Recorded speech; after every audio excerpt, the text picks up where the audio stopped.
So, looking at this fight, your opponent, I think I'm saying this right, Jorgelina Guanini, she is a replacement for Ebony Bridges.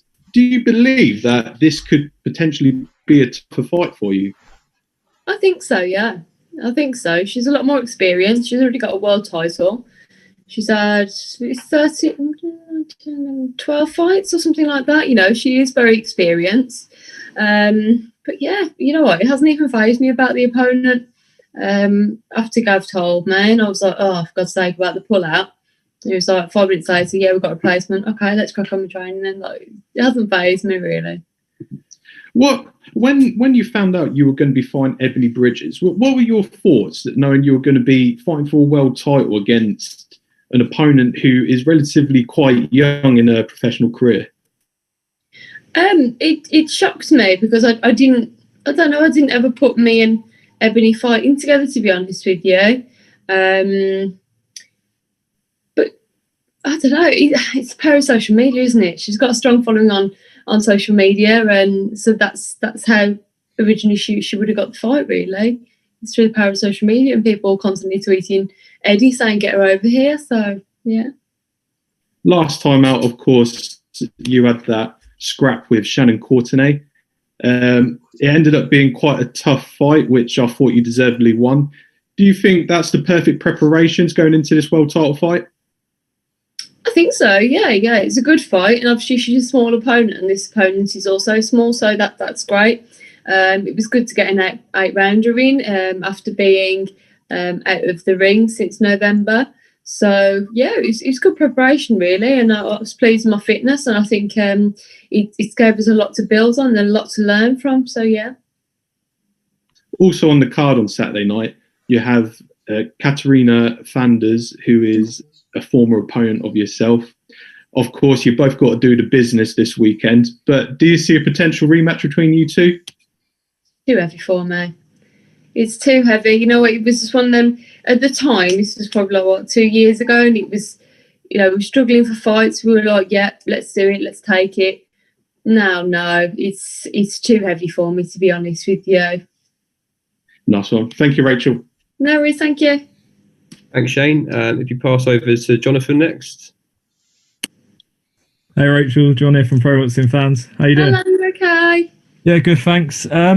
Going into this fight, off the Shannon Courtenay fight, I just wondered, how has your life changed since then, considering the high-profile win over Shannon Courtenay? You were going in, I believe, as the underdog. How's life changed? I mean, it's mainly, you know, the social media really that's changed. I've got a lot more followers and things like that, and a lot more people messaging me. But you know, life carries on as normal for me. I'm very down to earth, and I carry on, and I'm still working, and I'm just happy doing what I do. I mean, the phone calls, you know, from Eddie to my manager, that's a bit crazy, and it's still a bit surreal. You know, having these massive opportunities, that's crazy. But yeah, life goes on as normal for me, and I'm quite happy with that. How dangerous do you believe your opponent is on Saturday? Former world champion, obviously. Well, if a sparring partner, Katarina Fanders, didn't stop me, she certainly isn't going to stop me, is she? You know, and that's a stone heavier than in this fight. So, yeah, I'm feeling confident. And if you win on Saturday night and Shannon Courtenay wants a rematch, is that something you'd entertain? I don't know. We'll see. You know what? I'm quite happy. You know, I'm weighing in at bantamweight on Friday, and I'm quite happy at this weight. So she's on her own journey. I'm on my own journey. Whatever happens will happen, kind of thing, really. Best of luck on Saturday. Thank you. Thanks, Jonathan. I believe we've got Danny Flexen for Seconds Out. Hey, Rachel, how you doing? Hi, Danny. You okay? I'm good, yeah. Yourself? Yeah, good, thank you. And when we first talked about this opportunity coming up down at bantamweight, you talked about potentially cutting off a leg. Now, we can only see you from the waist up, but I'm assuming you haven't gone to those depths to get the job done. Yeah, I genuinely thought, you know, when Eddie said, what about bantamweight, I was like, oh my God, like I've never, ever got down to that weight. And you know what? Looking in the mirror, it's like looking at a really muscly 14-year-old version of myself. It's really bizarre. It's really bizarre. But no, we're good. We're good. And as you can see, I'm not drained. I'm still really bubbling and, you know, having a good time. So, yeah, we're on course. I'm confident I'll make it. Absolutely confident. So, yeah, it's all good. What have you tweaked either in your training or your diet or both to enable you to knock off those last few pounds? You know, I don't know what I've changed. It's my eating habits, you know, this year. To be honest, I was one of those typical boxers who used to fight and then afterwards they'd absolutely binge, and I'd find that really difficult. I'd end up going to the shop and getting a load of cakes and stuff like that, you know, throughout my camp, maybe once every fortnight. So I've always struggled to make the weight, but now I'm working from home and I'm not rushing around so much. I've just got a better relationship with food, you know. So I thought that's the main thing that's helped me cut the weight, really, is just having a better relationship with food. I was hoping for some more practical tips for myself, but... yeah, sorry about that. I'll cut off the leg, it's fine. I saw you were quoted recently as saying you'll need to step up again from the Shannon Courtney performance to win this fight on Saturday. What specifically did you look at when you reviewed that fight that you felt you could still improve on? Because it was a really good performance. You know what? I'm my own worst critic, and that pushes me on in every aspect of my life. So you know that's just me. But for me, I could have been more.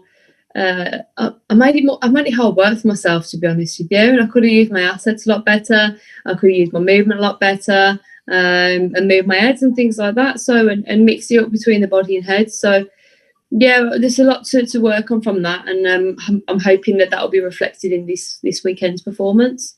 Brilliant, really appreciate it. Best of luck, obviously, on Saturday. No worries, thank you. Thanks, Danny. Next, if we go over to Ames from Boxing News TV. Ames here for Boxing News TV. Great to see you again, Rachel. How you doing? Are you okay? Yeah, I'm not too bad at all. Last fight, of course, you were in with Shannon Courtney. You kind of won the hearts and minds of people when we saw you crying on Sky Sports. I know you don't like that being mentioned, but I've got to mention it. Just reflect, like, from literally that final bell to where you are right now. You know what? It's been a lot of hard work. It's been a lot of hard work and sacrifice, as always, with fight camps. And I think I'm hungrier than ever because I've kind of gone back into a fight camp quite quickly. You know, on Saturday it will be 3 months to the day that I was last in the ring, so it's quite a short turnaround. So I'm definitely feeling really like hungry for the win. I want the win. It's making me really, really determined. And yeah, I've had a really good camp. I'm really proud of myself and what my team have achieved in camp.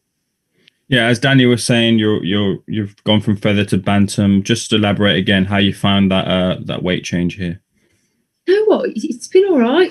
It's been all right. I haven't killed myself. To be quite honest, like there's been times in the past, particularly in kickboxing, when I fought a super bantamweight, and it's killed me. I've had to do saunas. You know, I'm that weak, like getting onto the scales, I can barely speak. And I don't think you're going to see that this week because I've just learned how to do it a lot better.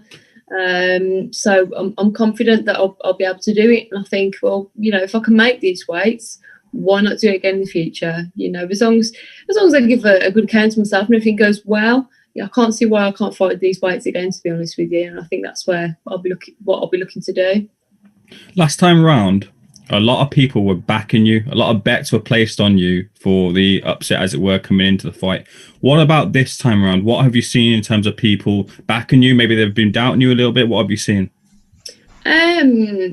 So I think obviously there's been a change of opponent, but I think the bookies have got it right. Well, I haven't looked at the odds since the change of opponent, but when it was Ebony, they were like, "Yeah, Rachel's going to win."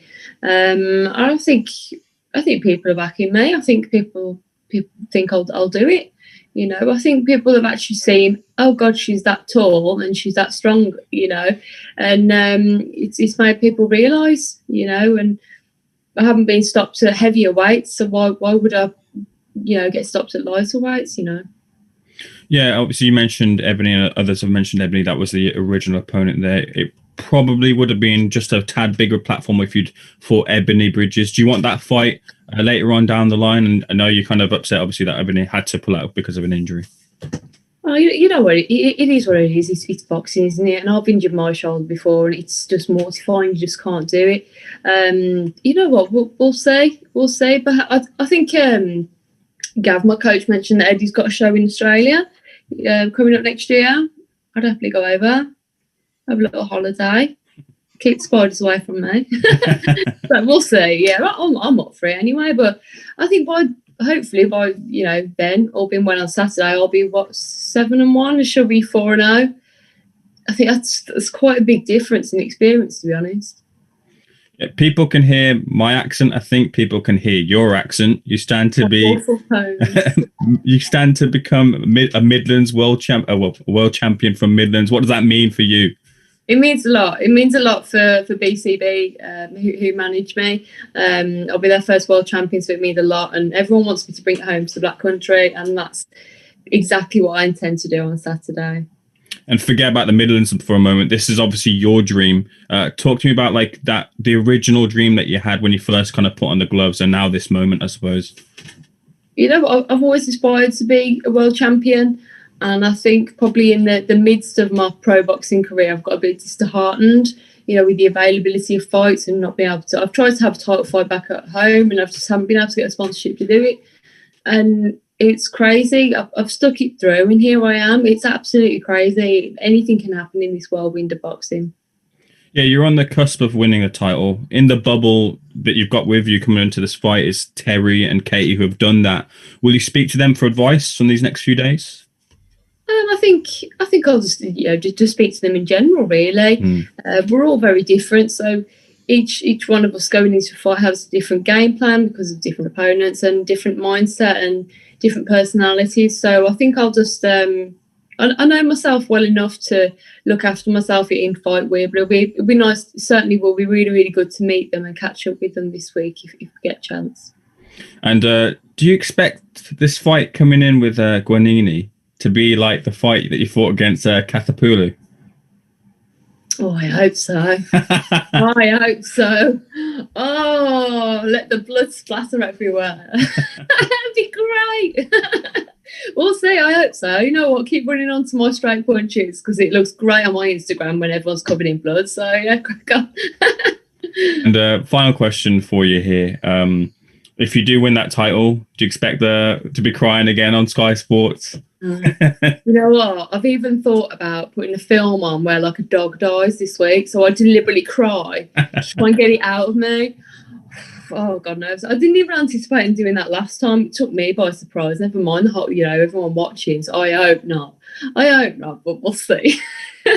All the best, Rachel. Thank you for your time. Thank you. Thank you very much. And lastly, we've got Daniel to jump in before we let Rachel go off. Hey, Rachel, how are you doing today? Hello, you okay? I'm doing good, thank you. Especially with the pandemic going on during this time, how has your training gone, especially for this fight, compared to your last one? I know that there can be a lot of difficulties, especially with limitations and whatnot. Camp's been different this time because the gyms have been open throughout all of my camp up until Thursday. So that's been really positive to get back into the gyms properly. But especially now, this past week, it is been a little bit worrying because so many people have been getting COVID around me. To me, it's a virus. I'm a very fit person, and it'd be just like another cold or flu to me, But it's just that thinking it could stop me fighting. You got to make sure it doesn't play on your mind. So that's probably one of the differences from last time that's been on my mind, really. And do you think that in the next few months, depending on if you win this fight this weekend, you have opportunities to move on to other fights? Do you think that with this current situation that things can change and you'll have to find a new way to train or a new way to go about your business? There's positives and negatives to this situation. Positives is that I haven't had a cold or flu all year because everyone's away from me and everyone's using hand gel, and that's great. Negatives, we haven't got the crowds. It is such a shame. But then again, for me, because after Saturday, I'll have had 2 fights behind closed doors. I think it'll be very different for me going in front of the crowds again. It'll be, it's just as weird as being without the crowds. So, it's a strange time, isn't it? And we can only hope 2021 brings the crowds back into boxing. We can very much hope. And I asked Katharina this before. In women's boxing, there's been a big increase in the talk for a pay increase. There's also been the talk about 2-minute rounds compared to 3-minute rounds. What are your opinions about the 2-minute rounds that you have now compared to the talks of 3-minute rounds when there is evidence that there could be that in women's boxing? My personal opinion is that 2 minutes is good for women's boxing because it makes it very explosive. I think we will see more stoppages and knockouts over 3-minute rounds.